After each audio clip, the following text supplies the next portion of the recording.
ओम नमो Narayan channel प्रस्तुत करते हैं श्रीमद् भागवत महापुराण के अध्यायों का सरल हिंदी रूपांतरण। आइए सुनते हैं। ओम नमो भगवते वासुदेवाय। अब हम श्रीमद् भागवत महापुराण के सप्तम स्कंद के पंचमों अध्याय 5वें अध्याय का पाठ करेंगे, जिसमें हम जानेंगे हिरण्यकशिपु के द्वारा प्रहलाद जी के वध का प्रयत्न करना।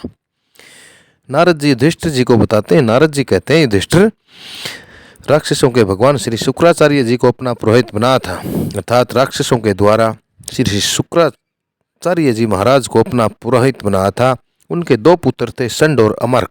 वे दोनों राजमहल के पास ही रहकर हिरण्यकशिपु के द्वारा भेजे हुए नीति निपुण बालक प्रहलाद को और दूसरे पढ़ाने योग्य दैत्य बालकों को राजनीति, अर्थनीति आदि पढ़ा करते थे।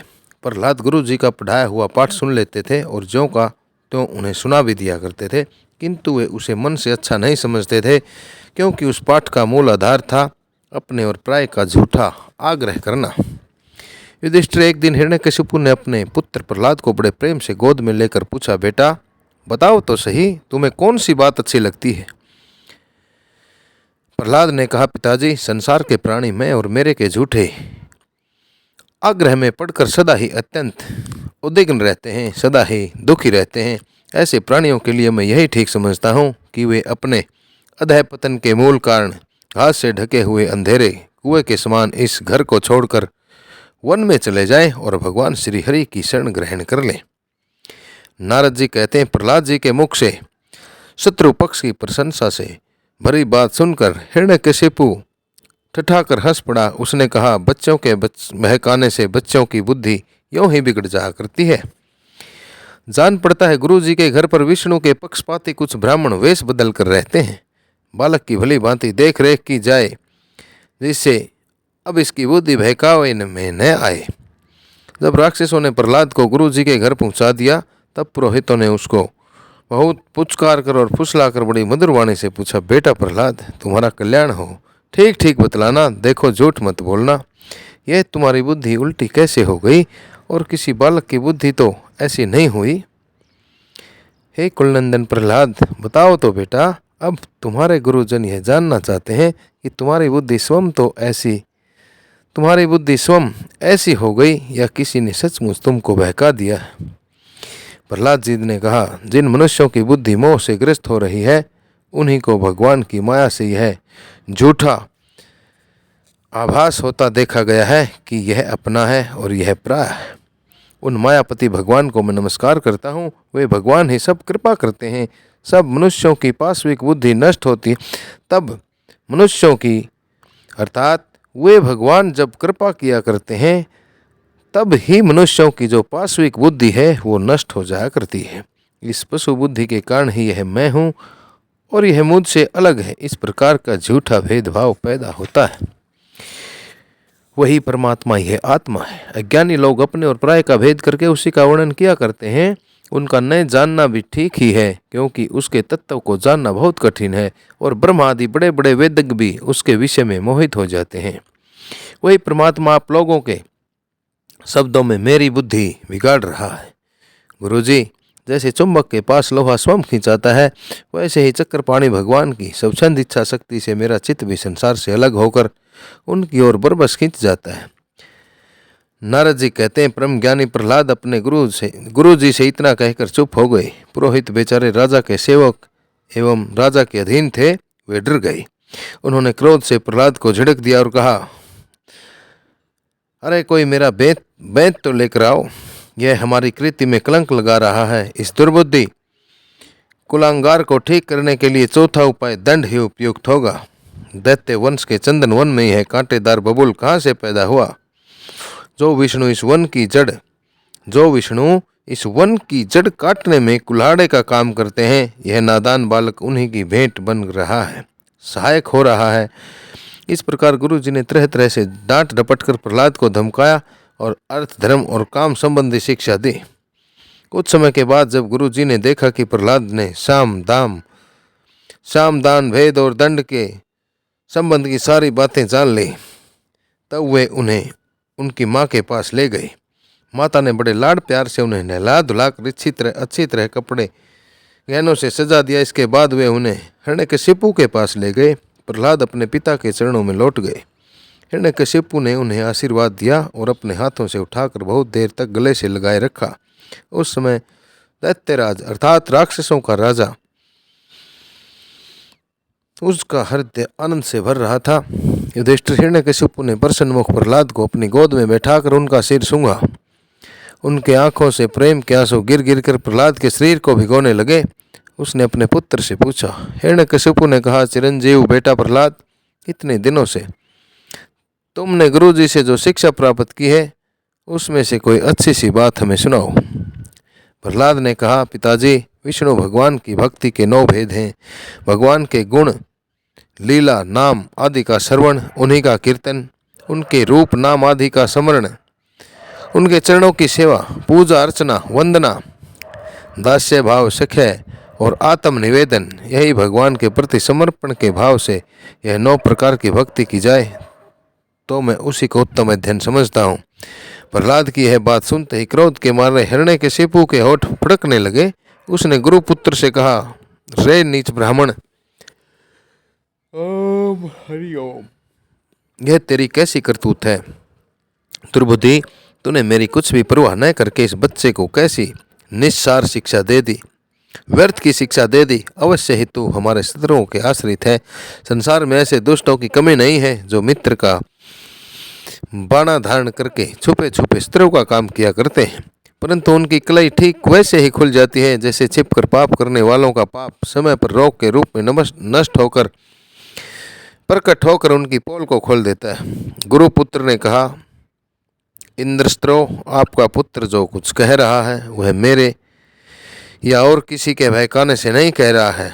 राजन, यह तो इसकी जन्मजात स्वाभाविक बुद्धि है। आप क्रोध शांत कीजिए, व्यर्थ में हमें दोष मत लगाइए। नारद जी कहते हैं, युधिष्ठिर, जब गुरु जी ने ऐसा उत्तर दिया तब हिरण्यकशिपु ने फिर प्रहलाद से पूछा, क्यों रे? यदि तुझे ऐसी अहित करने वाली खोटी बुद्धि गुरु मुख से नहीं मिली तो बता कहाँ से प्राप्त हुई है? प्रहलाद ने कहा, पिताजी, संसार के लोग तो पिसे हुए को पीस रहे हैं, चबाए हुए को चबा रहे हैं। उनकी इंद्रियां वश में न होने के कारण वे भोगे हुए विषयों को ही फिर भोगने के लिए संसार रूप घोर नरक की ओर जा रहे हैं। ऐसे ग्रह आसक्त पुरुषों की बुद्धि अपने आप अर्थात ऐसे घर गृहस्थी के नियमों की तरफ जो खिंचे हुए पुरुष हैं, उनकी बुद्धि अपने आप किसी के सिखाने से अथवा अपने ही जैसे लोगों के संग से भगवान श्री कृष्ण में नहीं लगती। जो इंद्रियों से दिखने वाले ब्रह्मा, जो इंद्रियों से दिखने वाले बाह्य अर्थात बाहर के विषयों को परम इष्ट समझकर मूर्खतावश अंधों के पीछे अंधों की तरह गड्ढे में गिरने के लिए चले जा रहे हैं और वेद वाणी रूप रस्सी के काम्य कर्मों के दीर्घ बंधन में बंधे हुए हैं। उनको यह बात मालूम नहीं कि हमारे स्वार्थ और परमार्थ भगवान विष्णु ही हैं। उन्हीं की प्राप्ति से हमें सब पुरुषार्थों की प्राप्ति हो सकती है। जिनकी बुद्धि भगवान के चरण कमलों का स्पर्श कर लेती है, उनके जन्म मृत्यु रूप अनर्थ का सर्वथा नाश हो जाता है। परंतु जो लोग अकिंचन भगवत प्रेमी महात्माओं के चरणों की धूल में स्नान नहीं कर लेते, उनकी बुद्धि काम्य कर्मों का पूरा सेवन करने पर भी भगवत चरणों का स्पर्श नहीं कर सकती। प्रहलाद जी इतना कहकर चुप हो गए। हिरण्यकशिपु ने क्रोध के मारे अंधा होकर उन्हें अपनी गोद से उठाकर भूमि पर पटक दिया। प्रहलाद की बात को वह सह न सका। रोष के मारे उसकी आंखें लाल हो गई। वह कहने लगा, राक्षसों, दैत्यो, इसे यहाँ से बाहर ले जाओ और तुरंत मार डालो। यह मार ही डालने के योग्य है। देखो तो सही, जिसने इसके चाचा को मार डाला, अपने सुहृदय सब जनों को छोड़कर यह नीच दास के समान उसी विष्णु के चरणों की पूजा करता है। हो न हो इसके रूप में मेरे भाई को मारने वाला विष्णु ही आ गया है। अब यह विश्वास के योग्य नहीं है। 5 वर्ष की अवस्था में ही जिसने अपने माता पिता के दुस्तज वात्सल्य स्नेह को भुला दिया, अर्थात जिसने अपने माता पिता के न छोड़े जाने वाले वात्सल्य प्रेम को ही भुला दिया, वह कृतघ्न भला विष्णु का ही क्या हित करेगा, अर्थात वह विष्णु का क्या भला करेगा। कोई दूसरा भी यदि औषध के समान भलाई करे तो वह एक प्रकार से पुत्र ही है, पर यदि अपना पुत्र ही अहित करने लगे तो रोग के समान वह शत्रु है। अपने शरीर के ही किसी अंग से सारे शरीर को हानि होती हो तो उसको काट देना चाहिए, क्योंकि उसे काट देने से शेष शरीर सुख से जी सकता है। यह सज्जन का बाना पहनकर मेरा कोई शत्रु ही आया है। जैसे योगी की भोग लोलुप इंद्रियां उसकी अनिष्ट करती हैं, वैसे ही यह मेरा हित करने वाला है। इसलिए खाने, सोने, बैठने आदि के समय किसी भी उपाय से इसे मार डालो। जो हिरण्यकशिपु ने राक्षसों को इस प्रकार आज्ञा दी, तब तीखी दाढ़, विकराल वदन, लाल लाल दाढ़ी, मूछ एवं केसों वाले राक्षस हाथों में त्रिशूल लेकर मारो काटो इस प्रकार बड़े जोर से चिल्लाने लगे। प्रहलाद चुपचाप बैठे हुए थे और दैत्य उनके सभी मर्म स्थानों से में शूल से घाव कर रहे थे। उस समय प्रहलाद जी का चित्त उन परमात्मा में लगा हुआ था, जो मन वाणी के गोचर सर्वात्मा समस्त शक्तियों के आधार एवं प्रब्रह्मा है। इसलिए उनके सारे प्रहार ठीक वैसे ही निष्फल हो गए, जैसे भाग्यहीनों के बड़े बड़े उद्योग धंधे व्यर्थ हो जाते हैं। युधिष्ठिर, जब शूलों की मार से प्रहलाद के शरीर पर कोई असर नहीं हुआ, तब हिरण्यकशिपु को बड़ी शंका हुई। अब वह प्रहलाद को मार डालने के लिए बड़े हट से भांति भांति के उपाय करने लगा। उसने उन्हें बड़े बड़े मतवाले हाथियों से कुचलवा, विषैले सांपों से ढसवाया, पुरोहितों से कृत्य राक्षसी उत्पन्न कराई, पहाड़ की चोटी से नीचे डलवा दिया, संबरसुर से अनेकों प्रकार की माया का प्रयोग करवाया, अंधेरी कोठरियों में बंद करा, विष पिलाया और खाना बंद कर दिया। बर्फीली जगह दहकती हुई आग और समुद्र में बारी बारी से डलवाया, आंधी में छोड़ दिया और पर्वतों के नीचे दबवा दिया, परंतु इनमें से किसी भी उपाय से वह अपने पुत्र निष्पाप प्रहलाद का बाल भी बांका न कर सका। अपनी व्यवस्था देखकर हिरण्यकशिपु को बड़ी चिंता हुई। उसे प्रहलाद को मारने के लिए और कोई उपाय नहीं सूझ पड़ा। वह सोचने लगा, इसे मैंने बहुत कुछ बुरा भला कहा, मार डालने के बहुत से उपाय भी किए, परंतु यह मेरे द्रोह और दुर्व्यवहारों से बिना किसी की सहायता से अपने प्रभाव से ही बचता गया। यह बालक होने पर भी समझदार और मेरे पास ही निशंक भाव से रहता है। हो न हो इसमें कुछ सामर्थ्य अवश्य है। जैसे सुनह सेप अर्थात अजिगर्त का मंजला पुत्र था। उसे पिता ने वरुण के यज्ञ में बलि देने के लिए हरिश्चंद्र के पुत्र रोहितासु के हाथ बेच दिया था। तब उसके मामा विश्वामित्र ने उसकी रक्षा की और वह अपने पिता से विरुद्ध होकर उनके विपक्षी विश्वामित्र जी के ही गोत्र में हो गया। यह कथा आगे 9वें स्कंद के 7वें अध्याय में आएगी। मारने के लिए जब उसे कोई उपाय न सूझ पड़ा तो वह सोचने लगा, इसे मैंने बहुत भला बुरा भी कहा है, मार डालने के लिए बहुत सारे प्रयास भी किए हैं, किंतु यह मेरे ही पास इतना होने के बावजूद भी रह रहा है। जैसे सुनह से अपने पिता की करतूतों से उसका विरोधी हो गया था, वैसे ही यह भी मेरे किए अपकारों को न भूलेगा। न तो यह किसी से डरता है और न ही इसकी मृत्यु होती है। इसकी शक्ति की था नहीं है, अर्थात इसकी शक्ति का कोई पता मालूम नहीं है। अवश्य ही इसके विरोध से मेरी मृत्यु होगी, संभव है न भी हो। इस प्रकार सोच विचार करते करते उसका चेहरा कुछ उतर गया। शुक्राचार्य के पुत्र संड और अमार्क ने जब देखा कि हिरण्यकशिपु तो मुंह लटका कर बैठा हुआ है, तब उन्होंने एकांत में जाकर उससे यह बात कही, स्वामी, आपने अकेले ही तीनों लोकों पर विजय प्राप्त कर ली। आपकी बाहें टेढ़ी करने पर ही सारे लोकपाल कांप उठते हैं। हमारे देखने में तो आपके लिए चिंता की कोई बात नहीं है। भला बच्चों के खिलवाड़ में भी भलाई बुराई सोचने की कोई बात है। जब तक हमारे पिता शुक्राचार्य जी नहीं आ जाते तब तक यह डरकर कहीं न भाग जाए, इसलिए इसे वरुण के पासों में बांध रखिए। प्राय ऐसा होता है कि अवस्था की वृद्धि के साथ साथ और गुरुजनों की सेवा से बुद्धि सुधर जा करती है। हिरण्यकशिपु ने अच्छा ठीक है कहकर गुरुपुत्रों की सलाह मान ली और कहा कि इसे उन धर्मों का उपदेश करना चाहिए जिनका पालन गृहस्थ नरपति किया करते हैं।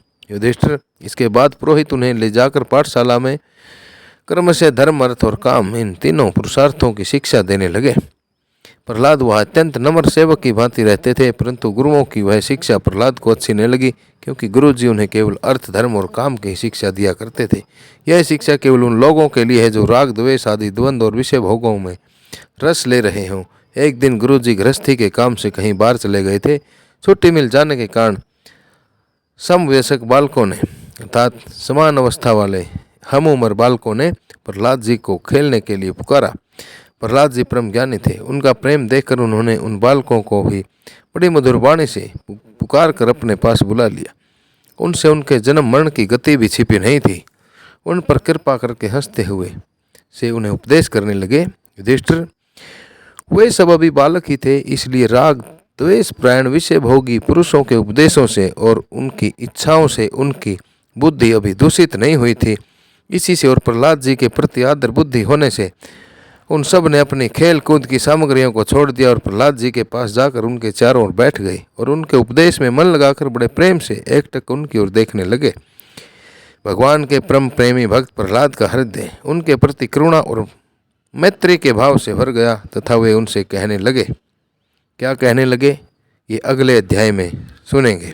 इस प्रकार श्रीमद्भागवत महापुराण के सप्तम स्कंद का यह 5वां अध्याय आप सभी श्रोताओं द्वारा श्रवित किया गया। श्रीमद्भागवत महापुराण के इन पुण्यमयी अध्यायों को संस्कृत से हिंदी में रूपांतरित करके आप लोगों तक ओम नमो नारायण चैनल द्वारा प्रस्तुत किया जा रहा है। नरेंद्र कौशिक की ये विनीत हृदय से सभी से बारंबार प्रार्थना है कि ओम नमो नारायण चैनल को सब्सक्राइब करें। इन पुण्यमयी कथाओं को आगे से आगे शेयर करके पुण्य के भागी बने। इन्हीं शब्दों के साथ आप सभी को ओम नमो भगवते वासुदेवाय, ओम नमो भगवते वासुदेवाय, ओम नमो भगवते वासुदेवाय।